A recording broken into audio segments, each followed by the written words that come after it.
Give her a peck on the lips. I said, I'll see you in a couple of hours, love. The last thing I said to her. A couple of hours. And now it's 3 months. Now I went to Dungarvan, got a bit of food that she asked me to get from Aldi over there. And now I returned to Youghal. And I opened the front door. And I went through. Normally she'd been in the front room with the pets, watching MTV or something. And she wasn't there. But the dogs were. So I thought, she was just upstairs or something. I went up, she wasn't there. So, naturally, I thought she'd gone out for a walk on her own.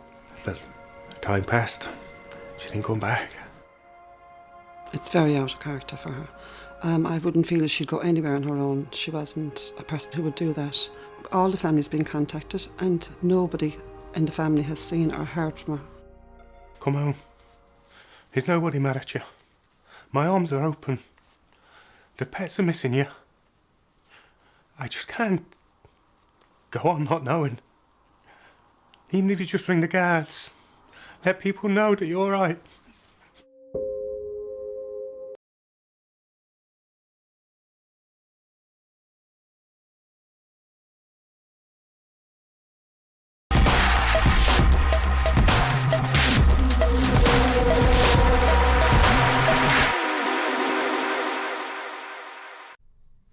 You're very welcome to Radio Espial. Mick Rooney here, your presenter.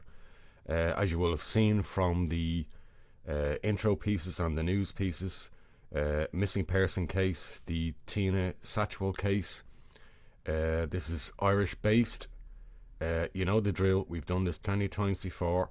You're very, very welcome. This is episode 29 of Radio Espial.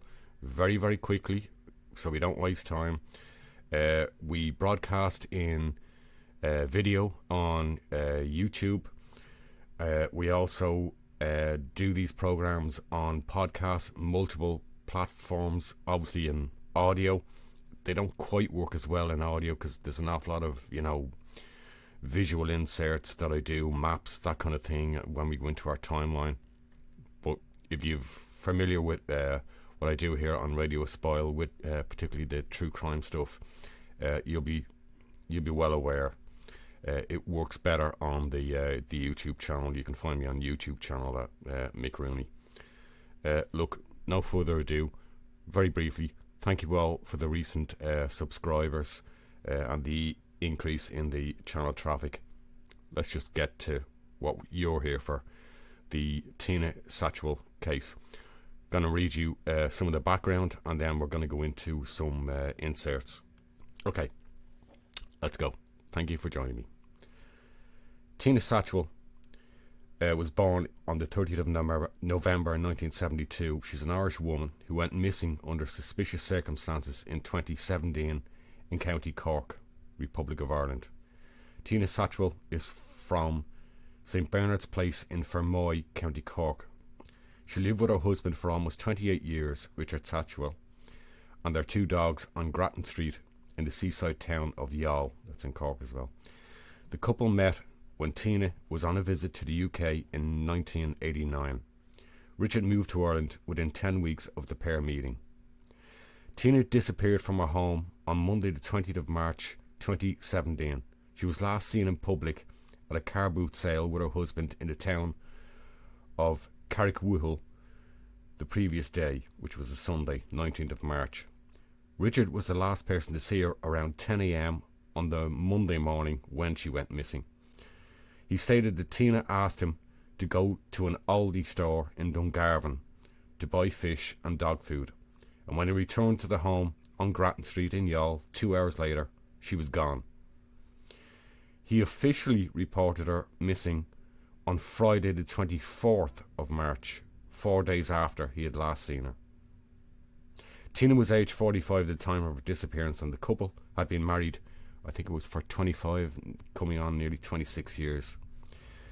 In subsequent interviews with police and the media, Richard, originally from the UK and having lived in Ireland for nearly 35 years, that would be now, as in 2023, having lived here for that long, stated that his wife had been depressed and was troubled by some some family disputes with her family. His belief was that she had chosen to leave to get her head straight. For a period of time, Richard moved back to the UK to work, but the couple later reunited. It's very clear the couple experienced periods of being apart due to stress and depression. Okay, let's go straight to an intro. But she did say, if I ever go and you come after me, I'll go to the guards. Yeah. That's another bizarre statement to make on top of the statement about, I love Richard, I would never do anything to hurt him. There was something going on there. You see, I went away in 2002 myself because I got depressed. But the difference is I sat down and I talked it with her. I was phoning her most every night. I got a job. I was sending the money over to help her out and everything. That's the difference there. Did you go, or did she ask you to go? Did she ask you to leave? It's something we discussed, because if she had said to me, no, I don't want you to, I wouldn't have. Yeah. But she didn't insist that you go. I mean, you weren't kicked out. No, it was a mutual thing. I thought it was because you had the skids financially and had to go and earn money. But Well, that was the reasoning behind it, but if I had to stay and face it and go through the courts, I would have done. Yeah. That depression is back now because you're on tranquilizers because you have thoughts of self-harming and suicidal ideation. Is that it? I do from time to time. Obviously they come into your head.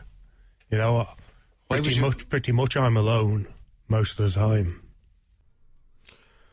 Okay, so you hear from that piece there, that insert, kind of, he's describing a time in 2002 where maybe there were a bit of ups and downs, and that he'd went to the UK. He explains that the primary reason that he went to the UK was to pick up some work. Richard suggested that his wife Tina may have gone to live with family in the United Kingdom after her disappearance with the help of a third party. He doesn't really go into what the details are. You're going to hear an awful lot from Richard, because he did a whole barrage of media appearances, and some of them I'm going to clip in here because I think they're important and they sort of ground us when we get to the timeline. However, Tina's family have rejected this idea, the idea that she went to relatives in the UK. Gardaí, Irish police, have stated that Tina did not pass through any Irish or UK port or airport, and that they believe she never left Ireland. In fact, as a case unfolded under investigation, Irish police quickly established that Tina Satchwell did not even own a passport and had not taken any identification with her on the day of her disappearance. That's the Monday in March when she disappeared. Richard stated that he believed she had taken €26,000 in cash, which was in the house, the proceeds of the sale of a previous house or property that they owned. He claimed that 2 suitcases were missing from the house. Her phone was never used after her disappearance, and there was no activity on her bank accounts. Again, these are major details that police will look at when somebody goes missing, and they take the case seriously as a missing person. Richard stated that he believed, once again, this is a very complex case with a lot of nuances. I can only describe as oddities that only arose in the subsequent weeks, months and years of the investigation. Right, what are we doing here? We're going to do a deep dive into the timeline. We're going to analyse it, think about it. By all means, have your comments wherever you see this. We primarily go out on the YouTube channel, and please, always, house rules, please be respectful in the comments. Do not make accusations against anybody. Okay, let's do a deep dive into the timeline of this case, and then I'll kind of work through my own thoughts, conclusions, analysis, and we'll see, do I know any more of this case? Where is this case going? And primarily for you, the audience, are you any more aware of this case and what the possibilities are and scenarios are in it? Okay, let's do that. Okay, let's get into the timeline. Just one thing here. You'll often hear me say, when we look at a crime case or a disappearance case, often for me, it's not always just what happened on the day. It was what was leading up to that day, and specifically what was happening the previous day. So we're going to look at, in our timeline, Sunday, March the 19th, 2017. Tina and her husband, Richard, attend a car boot sale. Okay, this was something they regularly did. Tina was very much a sort of hunter of a bargain sale person. So they bought stuff, they sold stuff, clothing, shoes, all sorts of bric-a-brac. She might have worn some of the clothes for a while and then maybe sold them on. So this is quite a common thing for them, and they were very familiar in Youghal and various places in Cork for appearing at these car boot sales and doing this. And that's where they were on the Sunday prior to Tina's disappearance. Now, while there seems to be some village whispers as to what was said, what was the nature of conversations that Tina had with people who approached her that day, again, it seems to be down to village whispers. We have no specific timeline for the couple that evening after they got home from the car boot sale. I'm just going to do an insert piece here, and this is Richard Satchwell talking about that Sunday car boot sale and in general their kind of routine. So let's take a quick look at that. So that day coming home, there was nothing untoward. There was, like, you didn't row, there was no fight. We did exactly the same as what we did every week. We'd go to a car boot sale, we'd come back, I'd go into the house, make Tina a cup of tea, then I'd spend half an hour emptying the car, putting stuff away. Then it'd be like, we'd get a takeaway. Every Sunday we'd have a takeaway. And at the time, Apache in Youghal was doing a $21.99 deal where you got 2 large pizzas, chips and dip and stuff. So what we'd do, we'd have 1 pizza that night and the chips that night, put the other one in the fridge and eat it for the following day. Gotcha. And that all went through fine. And that was normal. She ate normally. Yeah, everything was normal. Yeah. Because you said on CRY FM that she did hit you in the past, that there were fights and that there were arguments. I'm not saying that she was an abusive partner. Tina was one of these. No, she's a great woman. I have not got a bad word to say about her. But then you said that. But then you said that she beat you. But she could have a flash temper. She could be there like, I'd just hit you, and then she'd be crying, apologising. Yeah. That's all it was. Yeah. There was no intent. Did you ever hit back though? Never. Yeah. Never. Everything to do with the stuff that I will not talk about. This thing about 2012, where they've got it all. Yeah, there was some issue with the family that led to depression, that led to her wanting to go. Do you think? Do you think that this 4 years, 6 years just became too much for her, and she just wanted to go? And if so, well, personally, I think 2006. 2010, 2012, the lot all added together. And the guards know of these incidents. The guards all know, yeah. So would it be, was she helped? Did somebody from Youghal help her, from Fermoy? Do you think she may have been having an affair? Do you think that's one thing I know 100% in my heart she never has done or would do. That's why I now believe the comments around the car boot the day before was about, I would not do anything to hurt him. Well, why say that? That's a bizarre thing to say. For somebody to walk around saying that to people, it seems out of character unless there's a reason for saying it. You haven't managed to work out why she was saying that. The only thing I can say is that she wanted me to know that, yeah, I'm not there Because I didn't find this out until a week, 10 days later, that she was saying this. Okay, so let's go to Monday, March 20th, 2017. This is the day of Tina Satchwell's disappearance. So we're at 9 to 10 a.m. in the morning. Richard Satchwell, age 52, makes tea and toast for himself and his wife, Tina, as she does some housework. Tina asks Richard to go to Dungarvan and pick up fish and some groceries. He leaves the house around 10 a.m. and drives to Dungarvan. Tina mentions that she has plans to visit relatives in Fermoy. He's not sure whether she's doing it that day or sometime over the weekend. She also regularly, if not every day, every other day, meets a close friend. Richard's driving journey is about 30 minutes away, so from Youghal to Dungarvan, it's about 30 minutes away.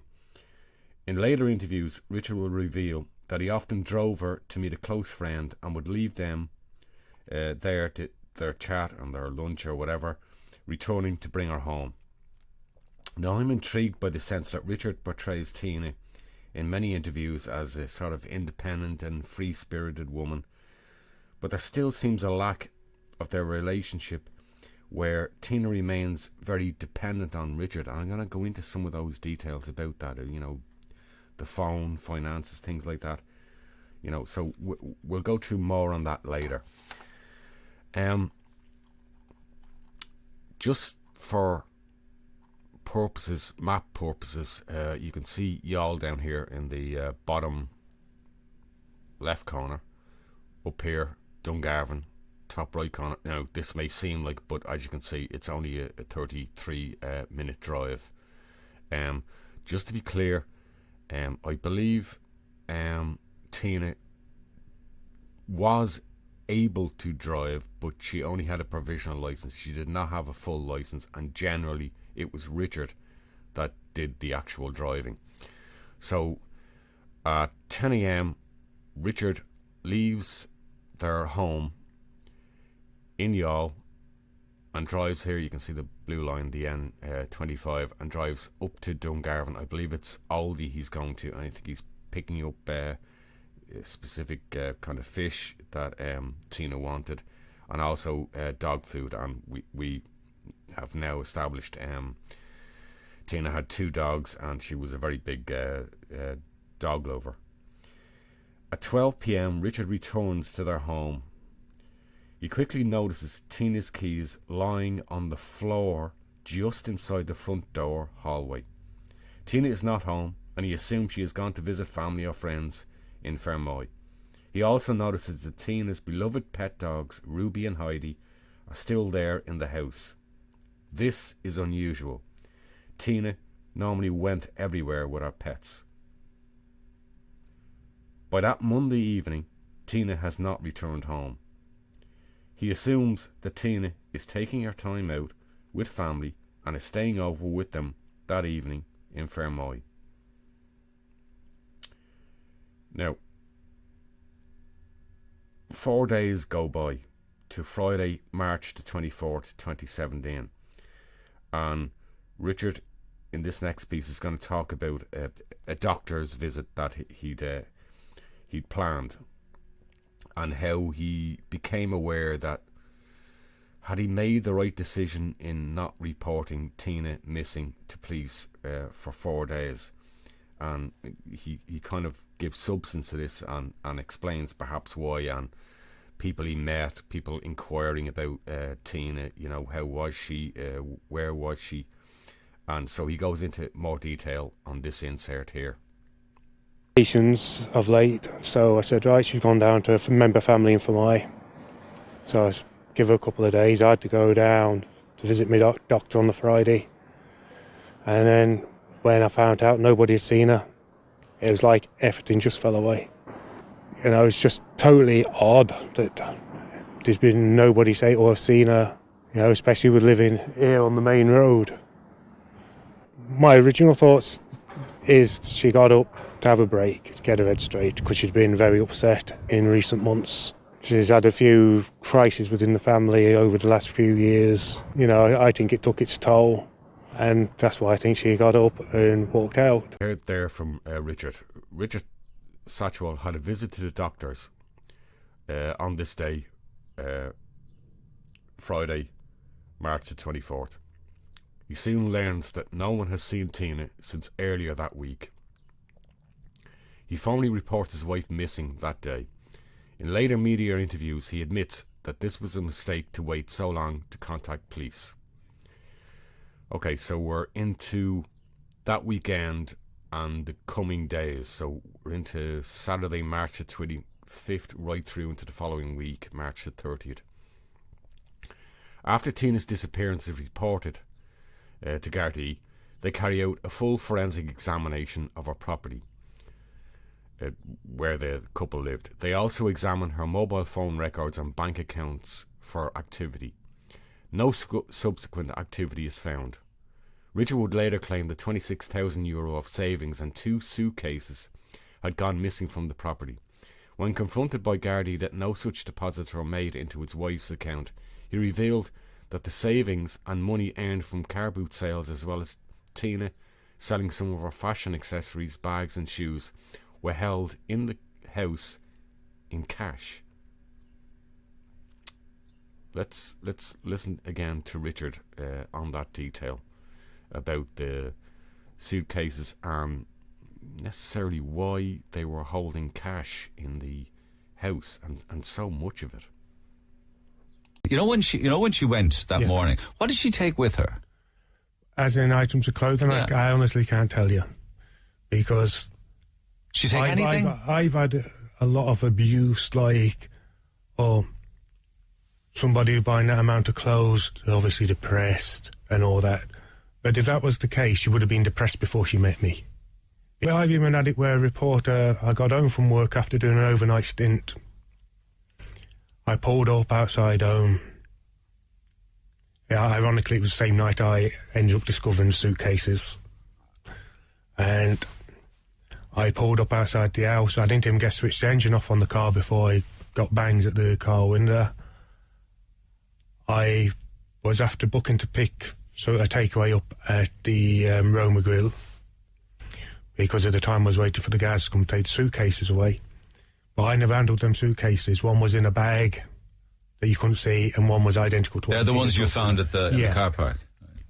But when the guards got there and they took them out and examined them in front of me, I knew there and then they wasn't Tina's. So you don't know if she took suitcases? So I know she took suitcases. I don't know what clothes she take. But she did take clothes? She did, because the suitcases are gone. Tina's got so many clothes. Why would you take a suitcase of clothes and not take a passport, though? Or she doesn't have one. Okay, why didn't you have one? Well, one, you'd never get Tina on an aeroplane. No? Never, you would not. Okay. She'd used the ferry. But she hasn't been spotted leaving the country in any of these exit areas. So no passport, no mobile phone, no purse, no ATM cards, but 26 grand in cash. Yeah. Like, I remember when I sold my house, our first home, I never got cash. It went into a bank. How did you end up with 26k in cash? Well, you see, I know it's always been reported as it came from The sale of the house in Fermoy, yeah. But if people go back or people listen to recordings and stuff done at the time, the deposit that was paid through the auctioneer, we picked that up ourselves. But this checkbook wasn't being done. So he gave us so many thousand in cash, which he got from the bank that day. And there was a good amount of cash savings from doing the car boot sales for 24 years. So an auctioneer gave you... Yeah. How much? Well, that's something I'm not willing to discuss. It's not the full 26,000, but, certain details. It was the deposit that the buyer put on the purchase of your house? Yeah. Okay, so could have been 8 grand, 10 grand or something like that. Yeah. And the rest of it then was your own cash? Savings over 3-4 years. Cash savings over 3-4 years. Okay. Was it in Okay, so police would soon learn that Tina's mobile phone was registered in Richard's name and he paid the bill for her phone. Richard would continue to make statements to the media as the case grew in national attention and conceded that it did not paint him in a good light. His words. From 2012, she got into a state where she would go, "If I ever decide to leave you and you come after me, I'll ring the guards." He acknowledged that this particular piece of information doesn't necessarily paint him in a favourable light, but says that 20 minutes later she will be back in my arms, cuddling. She knows what I feel for her. She knows I find it difficult to be without her. We celebrated our 25th anniversary just before Christmas 2016, and everything was good. Police who looked at photographs of that Christmas day, who know her, said you can see the upset in her eyes. When you're living so close, you don't see everything that's going on. Mr. Satchwell says, too, if his wife had needed some space, I'd admit I'd be reluctant to give it to her. You know, I'd have gone after her. He says she might have wanted some space as there were a number of things going on in her family and it got on top of her. Of course, there seems a conflict here, not just in the complex marital relationship, but if Richard found it difficult to give Tina space, then why didn't he do more in the 4 days after her disappearance? Strange. Okay, we're into June 2017. In that month, Richard appeared alongside Tina's aunt, Margaret Maher, on the RTE show Crime Call to make a public appeal for information. Gardaí searched Richard and Tina Satchwell's house as part of their hunt for Tina. Mr. Satchwell says he was initially taken back by how he was treated. He states that he even handed over a set of keys for the house to police and they were free to come and go as they wished. He would later in media interviews describe one occasion when he was requested to attend an interview with detectives but was unaware there was a police search going on at his home at the time. It was very upsetting. I felt that was unfair. But then as your brain starts clearing a small bit, you understand the Gardaí, got this routine that they've got to go through. Richard Satchwell makes a direct plea to his wife.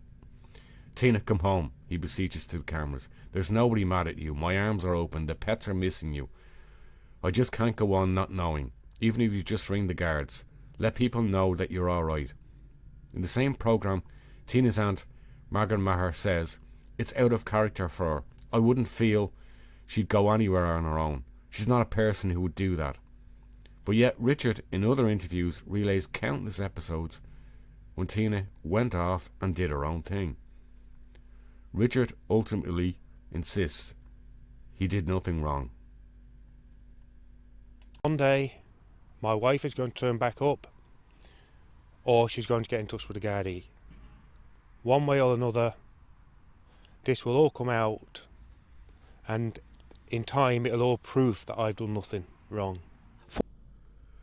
So, we're on to July 2017. Okay, so Tina's now been missing, it's getting on now for nearly 2.5, 3 months.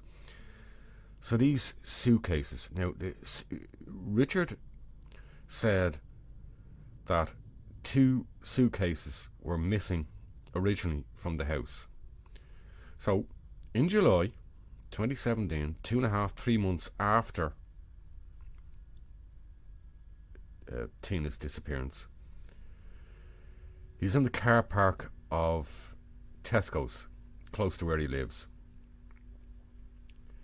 and he notices 2 suitcases left in the car park. I think they were by, these recycling areas and where you get rid of clothing and that kind of thing, and it's for the recycled dump bins.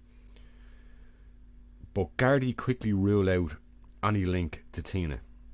Both cases are empty, but it's unclear when exactly Richard divulged to Irish police that there were 2 missing suitcases from the house originally, or whether he only disclosed this in July 2017 after his find at the Tesco's car park.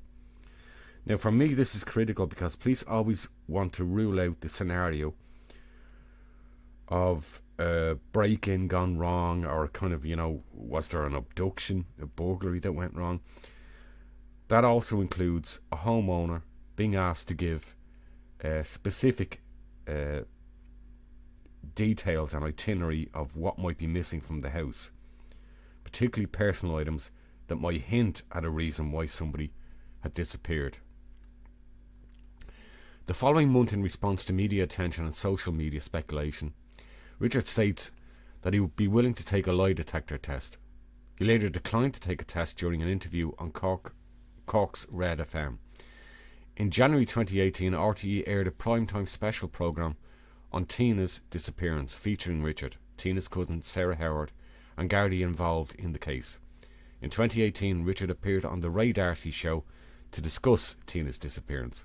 He would also reveal that during March 2017, he was not working and on social welfare. Quoting him, "When Tina got up and left, I wasn't working. I was on welfare. Being in the house all day on my own and not having her to talk to, I was literally seconds away from taking my own life." Okay, but he's already told us he went off to Dungarvan to do the shopping, the dog food, and pick up fish. So it seemed a strange thing to say, but okay, he's going through a difficult time. January 2018. UK family of Tina Satchwell make it clear that they have never had contact with Tina since the day of her disappearance, and they do not accept her husband's theory that she went to the UK. Richard Satchwell continues to believe that his wife went to the UK. He mentions a theory that Tina may have moved to the UK and may have been helped by a third party with her disappearance on a primetime RTE broadcast. And again, he doesn't go into specifics. And this is a common thing you'll find in interviews. He kind of hints at things, but he doesn't go into details on them, which you would expect. Quoting, "I just want her to get in touch, but at this point, anyone who helped her get away, or anybody who might know where she is, and are not letting people know, I personally think they should be ashamed of themselves at this point." Now, a couple of weeks later, a member of Tina's family posts on a specially created Facebook page, "Tina's husband believes she is in the UK with family. We have 2 family members in England, and she has had no contact with either of them. We, as a family, of course, have checked with all our family friends and the Gardaí. Have spoken to these family members also, so I just wanted to clear this information up." March 2018. In an interview with TV3's Ireland AM, Richard Satchwell reveals that Tina had been battling undiagnosed depression when she disappeared, but that they'd had a long-running understanding that she would never take medication for a mood disorder. Quoting, "One of Tina's biggest fears was never ending up on antidepressants. That was one of the things she made me promise I would never make her have. That was kind of from day one. Her best friend told me Monday that she did know that Tina was upset and depressed." And we're into the period of the search in the woods. What I was intrigued with when I listened to that interview, when he, it's very, again, these are very subtle things.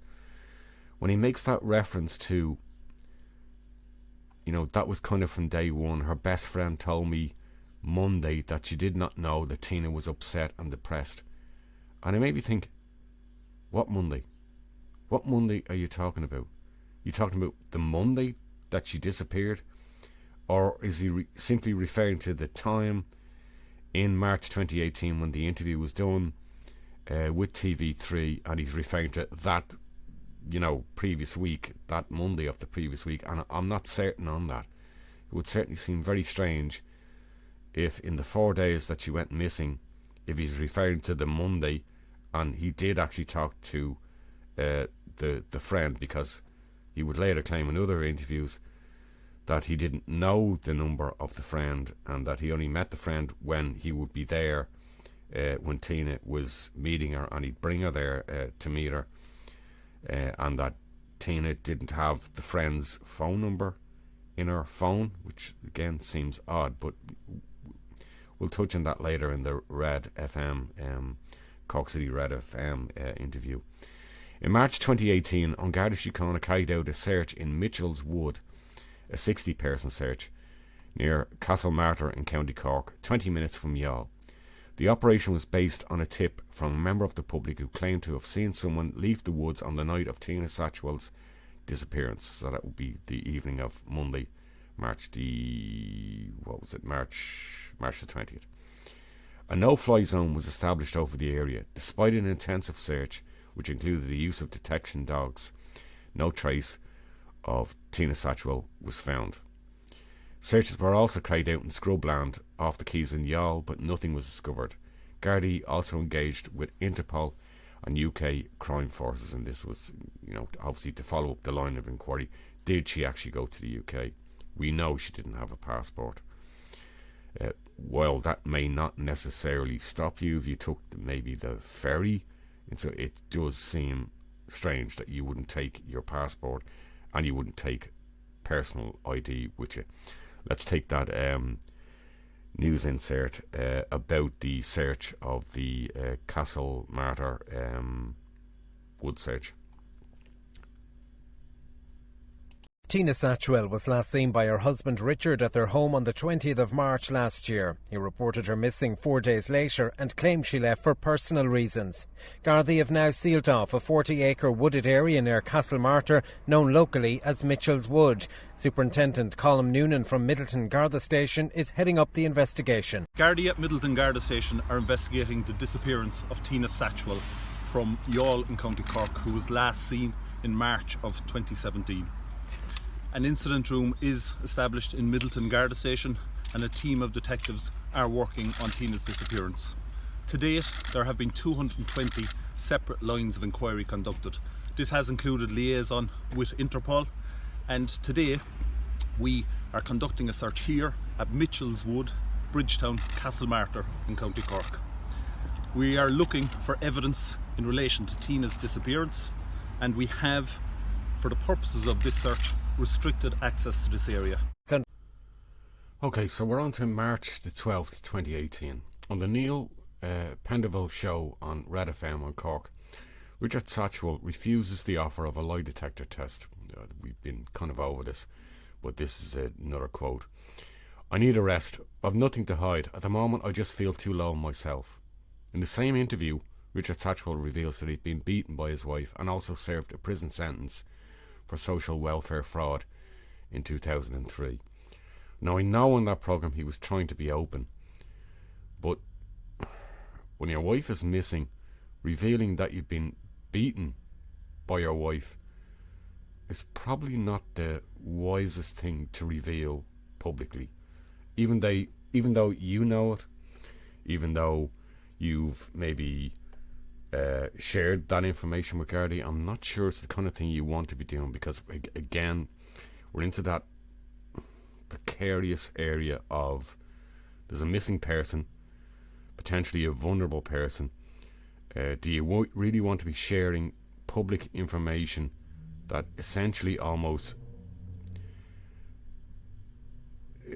makes you the victim of the person that's missing? And I found that a little bit unsettling about that interview, why he chose to disclose it. But however he did, maybe he felt under pressure and was just being honest.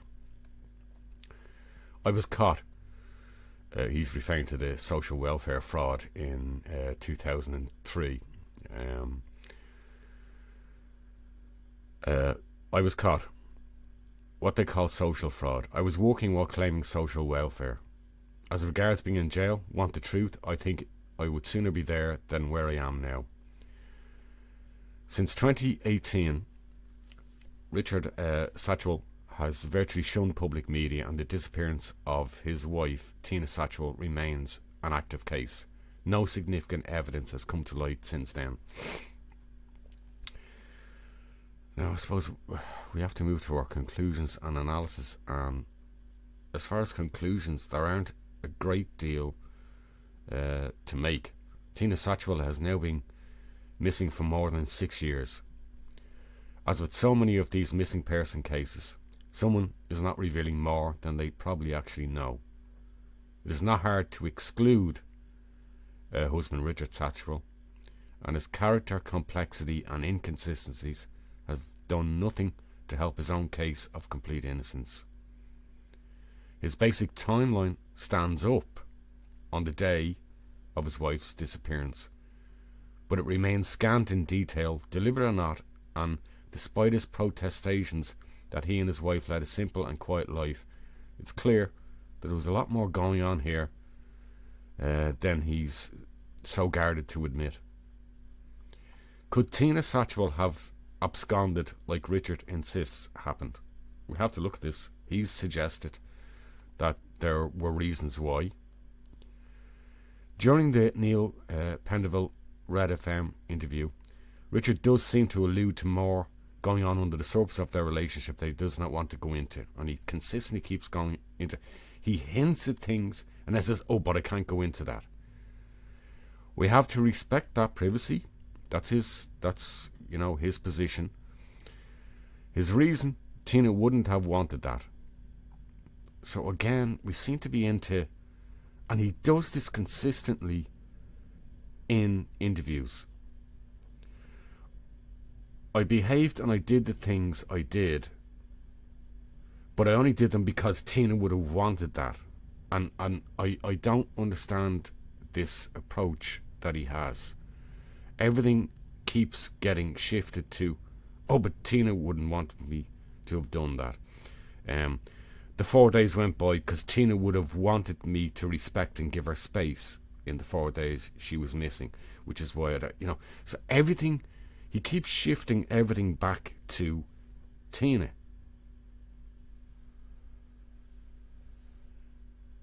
His reason for leaving a 4-day delay in reporting Tina after she went missing, that he had to respect Tina's wishes and give her space. His reason for heading off to Dungarvan for 2 hours, Tina's request for very particular grocery items that she wanted. Again, it all keeps going back to that was because of Tina. Why Tina's phone was registered to him and paid by him and so many of the bills, I don't know. Again, it's the way Tina was happy with things. Everything odd about this case seems to come down to Tina Satchwell wanting it that way, according to Richard. I've no doubt that Tina's family and friends have a very different take on how exactly things were in this relationship set up. And yet, Tina somehow managed to abscond to the UK, suitcases in hand, and more than €26,000 in cash from the previous house sale and car boot sale, various car boot sale visits, in her back jean pocket. But no one saw her, or heard her, or heard from her since the day she went missing. And all this without a passport and ID taken with her. I'm left asking why Richard would hold onto this theory when there isn't a shred of evidence that it ever happened. It goes back to the suitcases that he spotted in the Tesco's car park. This theory, it doesn't stand up to any kind of scrutiny, and I'm pretty sure Gardaí in Ireland already know that. Had Tina Satchwell turned up alive and well in the UK or somewhere else, I might have given what Richard has said some credence to the possibility that she was just a very private woman and wanted to have her own space. But from what we know of Tina, she wasn't. She was a reasonably gregarious person, very social, with friends, the car boot sales, taking dogs for a walk, speaking. Richard's presentation of Tina does not match the Tina that everybody else seems to know.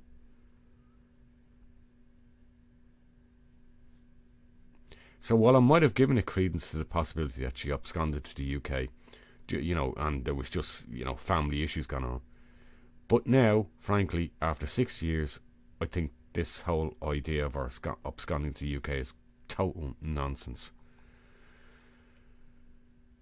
Tina Satchwell never left Ireland after March the 20th, 2017. I'm doubtful she ever got to Fermoy in Cork to meet family or a close friend that day, or it was ever her intention to go there that morning or lunchtime. Because none of those people, supposedly, that she might have went to meet, friends, family, have ever confirmed any of that.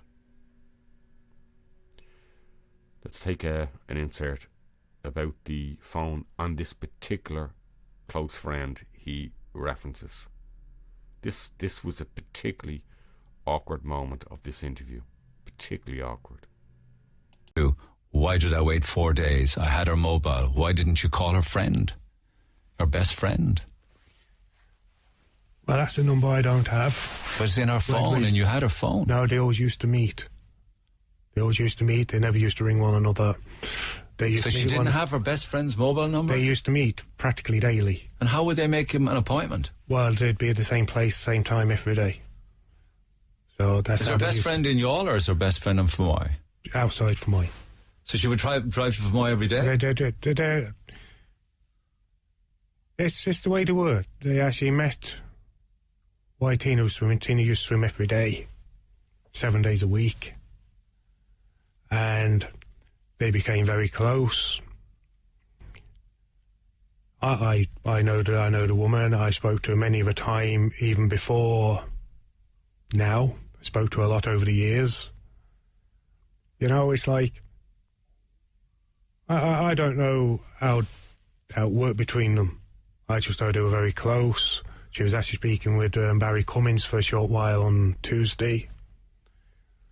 And, you know, I suppose people have their own reasons for the way they get in touch with one another. I suppose if you're meeting every day, what's the point phoning each other? Yeah, but, I mean, she's bound to have had her mobile number on her phone. I mean, the reason she left the phone is the fact, I said this to the guards as well, the phone's actually registered in my name and stuff like that. And why is that? Why would it be? Yeah. Because Tina didn't want bills in her name. Why was that? Well, she said that's something Tina can answer. It's not something I can answer. So you paid the bills? Yeah. If you didn't pay them, are you saying they wouldn't be paid, is it? Well, no, Tina was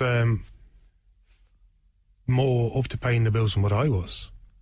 It's just like... So I should read nothing into, you paid all of the bills... well, I had the phone was in my name. Yeah, her phone. Well, yeah, you know... Yeah, I mean, that's fine. I mean, but it was registered to me. I had two pay phones in my name, and the money used to go out of my account. Yeah. Did she have her own account? She was able to access the money in the account. Yeah, well, she even now she can. She knows all the details to take money from. But she had a friend that she would meet at the same time every day in Fermoy, but they didn't contact each other by mobile phone. They didn't text and they never rang. No. They just always had this meeting. Yeah, they always met. Yeah. At the same time, same place every day. Yeah. Where was that? Well, they both used to go to my swimming pool. And Tina's friend, she does it even now. The gym is gone from that swimming pool. Even now, she goes to a different gym, and she does the same routine then after she goes to the different gym. But Tina stopped going to the swimming pool when the events of 2010, 2011 happened. In Fermoy? In Fermoy. But they kept meeting every day? They still meet, regularly, very regularly. At a gym? No, they'd meet around the town, have a talk. Why would she send you out on the Monday morning then to go to Dungarvan to buy dog food if she went out herself every morning? Well, when we was in Youghal, she wasn't doing it every morning. She wasn't meeting her friend? No, she was not every morning when we moved to Youghal, because like Youghal and Fermoy, they're much further apart, yeah. But they would meet every day when you both lived in Fermoy? Yeah, more or less, yeah. So how did she stay in touch with her best friend when you moved to Youghal? Well, when we went down to Fermoy, I don't control Tina, I never did. Tina had her own space. I'd be in the house, even in Youghal, working on it all day. Tina'd be out walking around the town, take the dogs down the beach and everything. Yeah. I wasn't Tina's keeper, I was Tina's husband. Yeah. You know your partner. You know what you'd be talking about, and you know what you feel your partner would want you to do in circumstances. And that's all I did. I went by what I thought my wife would want me to do. Whether people agree with the way I did it, that's really up to them. They weren't living it, I was. I know my wife better than anybody. I probably know better than what I know myself. And I did what I genuinely felt was right.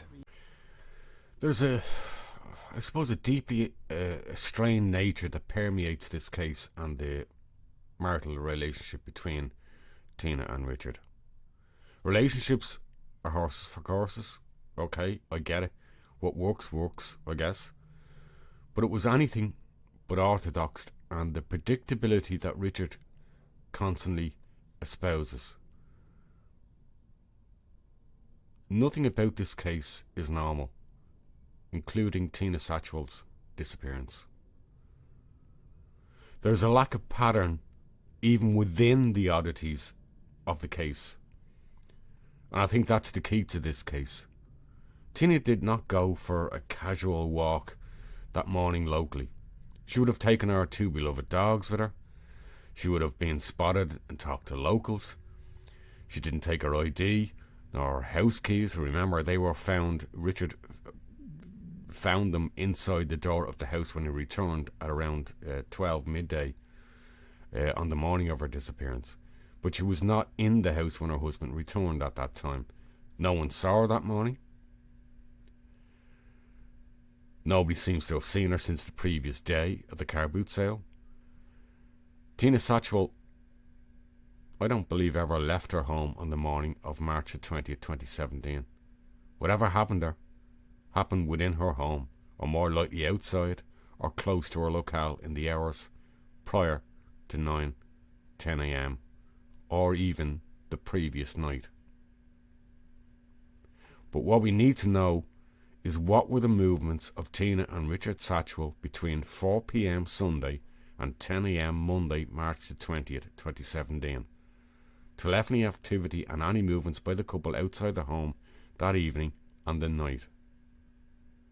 But I do agree with Richard Satchwell when he suggests that couples can tend to claim a perfect relationship and that they know everything about each other when nothing is further from the truth. There are also many private elements of this case I'm sure Gardaí know and have not disclosed, not excluding the events of 2012. Particular dates I can't put on it, but it was before the Christmas. She asked me to write down English National Insurance number, Irish PPS number, all the doctor's details, her phone number and everything, and she wrote it down page after page after page. And you said to her, why are you doing that, surely? Well, no, because like... Why did you say why you're doing that? Many times, it's not just this particular time that we've done stuff where she's wrote stuff down over and over again to memorise it. It's the way she did it. Well, why was she doing it? You must have said to her, why are you doing that? That's peculiar. Well, no, not at the time, because like Tina was always trying to, I suppose, improve on herself. She'd read a book a week and stuff like that. She was constantly doing it. When you look back in hindsight, you can turn around and say... It's preparing for a departure. Because there's other stuff as well, which I've not said to anybody. The guards have it. What? Well, like I said, I've not said it. It's not going out, you know. There's stuff the guards But if your have. wife was memorising PPS numbers, national insurance numbers in the UK, as you say, she's preparing for something, isn't she?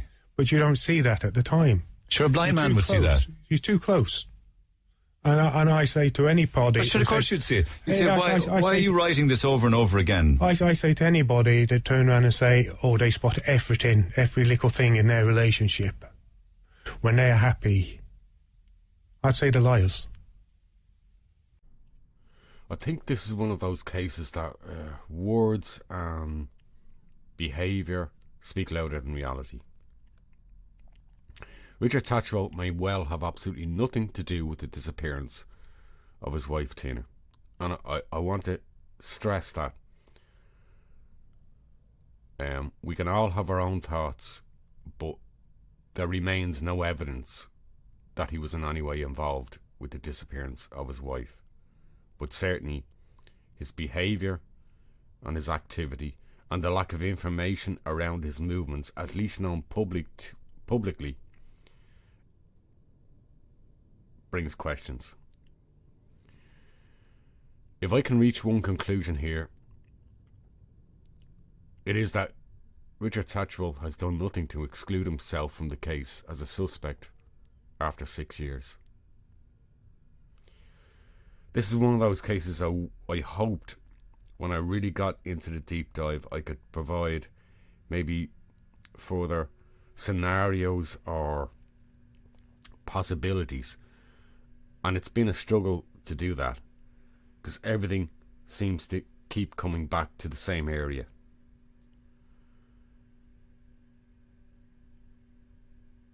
Again, be respectful in the comments. make no accusations, please. Thank you for joining me on this episode of Radio Espial. Where are we? I think I already said at the start of episode 29.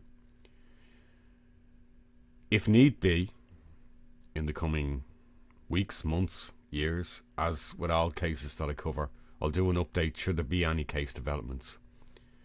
Again, be respectful in the comments. Stick to the case details and the facts. Not hearsay, casual opinion. Don't make unfounded accusations against someone, in this case, just because it's what you think. Ask questions by all means. There's absolutely nothing wrong with that. Just to finally conclude,